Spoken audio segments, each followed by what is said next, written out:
Au plus fort de son activité, la sucrerie de la Mahaudière s'étendait sur près de 500 hectares. Aujourd'hui, les ruines qui s'étalent sur quelques centaines de mètres carrés seulement se prêtent à la visite et font partie intégrante du patrimoine guadeloupéen. À gauche du moulin, un sentier rejoint les falaises littorales en se faufilant entre champs de canne et pâturages. Une promenade où vous ne croiserez guère que des cabris et des bœufs, tirant parfois des charrettes pleines de canne à sucre. En 1828, 147 esclaves y sont employés. Le propriétaire est alors Jean-Baptiste Doyard Mahaudière. Le moulin à vent de Mahaudière semble être l'une des parties les plus anciennes du vestige de l'ancienne sucrerie. La cheminée de briques jaunes, dont la base est en moellons, serait antérieure à 1843. L'histoire de la Mahaudière, bien qu'agricole, est surtout marquée par une affaire judiciaire.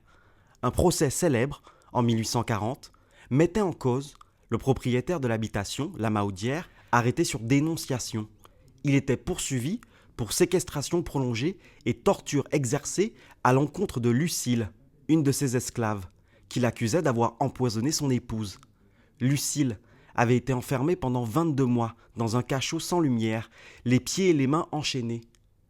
L'acquittement de Jean-Baptiste Doyard Mahaudière fit scandale. À cette époque, plusieurs procès furent engagés contre des propriétaires d'habitation pour incarcération abusive et mauvais traitement.